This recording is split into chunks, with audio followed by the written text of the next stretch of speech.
los años que yo estudié, era como... Empezamos a hacer humor un grupo y la gente se divertía más, pero cuando tú decías, sobre todo en esos predios académicos, que te ibas a dedicar a hacer algo de humor, los intelectuales entre comillas, ¿no?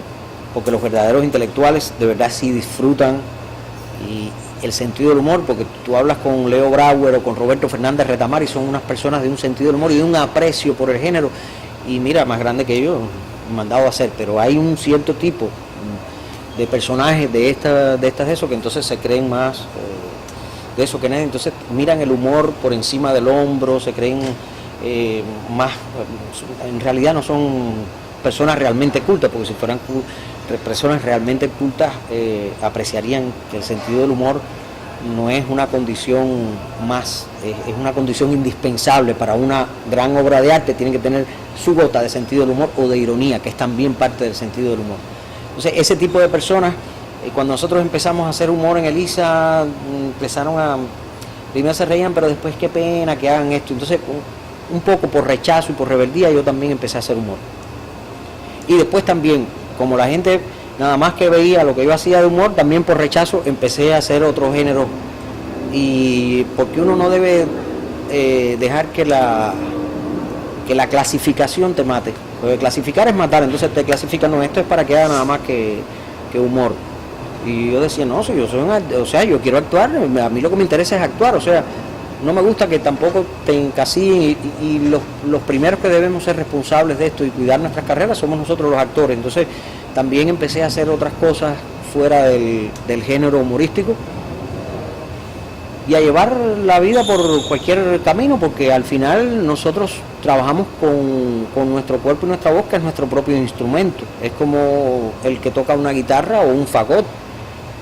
Tú puedes tocar de ahí, tú puedes tocar un son, un changüí, o puedes cantar una balada o hacer jazz. Y una cosa no borra la otra, sino la complementa y la enriquece. Hay que reinventarse todos los días y uno tiene que volver sobre lo que uno mismo hace, desde el guión, desde la escenografía, el diseño de vestuario, el diseño de maquillaje, el diseño de todas esas cosas que conforman un conjunto. Una puesta en escena es como la afluencia de muchos ríos, ¿no?, que van tributando todos a un lugar común, y de muchos lenguajes, y el mundo hoy reclama más eso, ¿no? Entonces separarlo, a ver, se puede hacer un tipo de humor de stand-up o de descarga o de algo de eso, o puede ser muy simple, pero también eso creo que debía preocuparnos, porque al final estamos perdiendo oportunidades estéticas y también de decir desde esas pequeñas cosas que pueblan el escenario, estamos perdiendo o estamos empobreciendo nuestro lenguaje. Mi profesora era una excelente comediante, pero una mujer súper seria, y siempre decía que un actor no debe reírse, que el que se ríe es el otro. Entonces en la medida que uno contiene eso más, pues más risa provoca. Y eso ha sido digamos, algo que aprendí de ella y he tratado de llevarlo a eso. Y entonces tú te das cuenta que por determinadas características, no sé por qué, a veces tiene que ver con el apareamiento de un ritmo con otro, de un cambio de ritmo, de una manera de decir, de una manera de ser, tal cosa. Eso provoca hilaridad en el público o provoca al menos una sonrisa. Es a lo que la gente llama la vis cómica, ¿no? Y yo no me creo tampoco gracioso en el sentido de que hay personas que tú ves, desde que lo ves por allá, tú te estás riendo. No, yo no soy de ese tipo de personas. Pero quizás en la manera en que lo organizo en la escena hace que la gente se ría, ¿no? A veces la propia negación, en la propia negación de un hecho, está la mejor exposición de una cosa, ¿no? Entonces, yo siempre incluso siento que los demás A veces me dicen, ¿qué te pasa? ¿Estás triste? Digo, no, parece que tengo un rictus ahí como de seriedad, de ultra seriedad, que no es tal. O sea, yo me creo divertido, quizás no entretenido para los demás, lo que pasa es que soy extremadamente tímido, o sea, me da pena hablar o gritar delante de alguien o exponerme así delante de eso. Quizás el escenario es como la mejor vía para exorcizar eso, ¿no?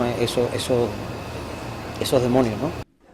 Hay zonas muy notorias dentro del humor que están haciendo un trabajo destacado y notorio, valga la redundancia, como es el caso de lo que sigue haciendo desde Guantánamo, por ejemplo, Como Tú, o lo que sigue haciendo Caricare desde aquí, desde Hollín.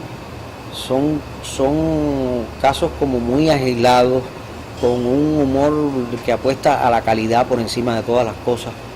Quizás el medio en los que nos desenvolvemos en la capital está expuesto a otras cosas, está más expuesta al mercado, entre comillas, ¿no? Y a una vida, digamos, que necesariamente hay que optar quizás por otras vías para comercializar lo que nosotros hacemos, y quizás eso distraiga un poco la atención de la verdadera creación. Yo creo que eso está pasando, y ya te digo, hay grupos y solistas que siguen apostando por hacer un humor de calidad, y en ese sentido creo que nunca eso será mayoría, porque en todas las manifestaciones se hace música buena, música no tan buena y música muy mala, a lo que yo, no llamaría música. Como también en las artes plásticas hay una zona de vanguardia y una menor. Siempre respondo esta misma pregunta y siempre digo lo mismo: al humor se juzga siempre por el lado más malo. Siempre todo el mundo se agarra a generalizar todo el género por lo peor que hayan visto. Es como si toda la música la juzgáramos por determinado género urbano. Y no es así, o sea, hay música de concierto, hay música para determinados gustos, el jazz, o la timba, o la salsa, o lo que sea. Hay música para muchos oídos y para muchos públicos. Hay humor también para grupos etarios, para grupos y públicos muy definidos. Entonces, en ese sentido, yo creo que todavía, por suerte, tenemos muchas personas que siguen haciendo un tipo de humor de calidad, que no apela a lo grosero, que apela a lo mejor del género humano, apela a los mejores sentimientos,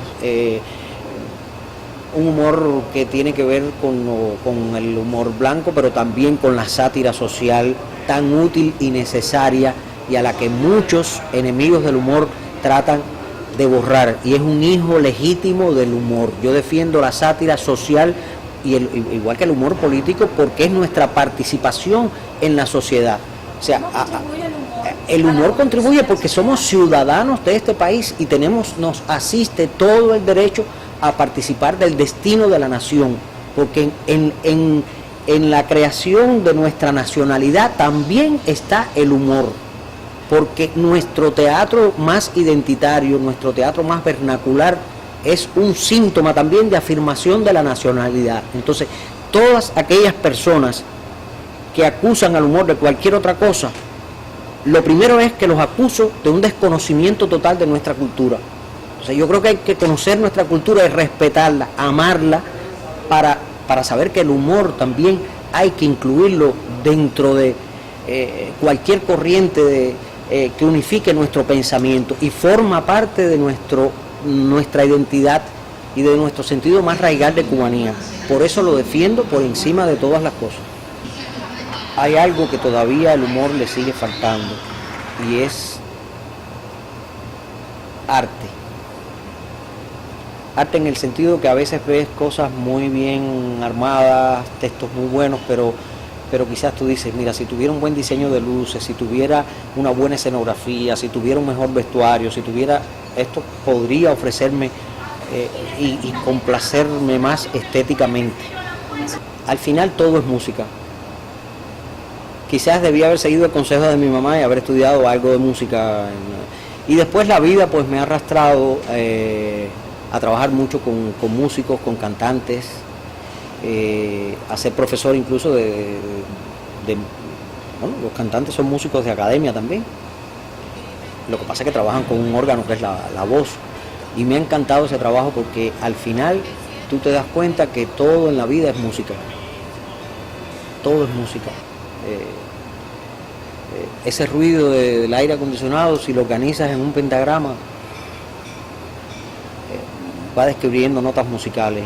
Los pasos que damos se pueden llevar a un pentagrama, o sea, las conversaciones, eso que decimos, cantamos, este canta, no, aquellos no, que si cantamos esto, todos también tenemos una manera melódica de hablar. Entonces, al final todo en la vida es música.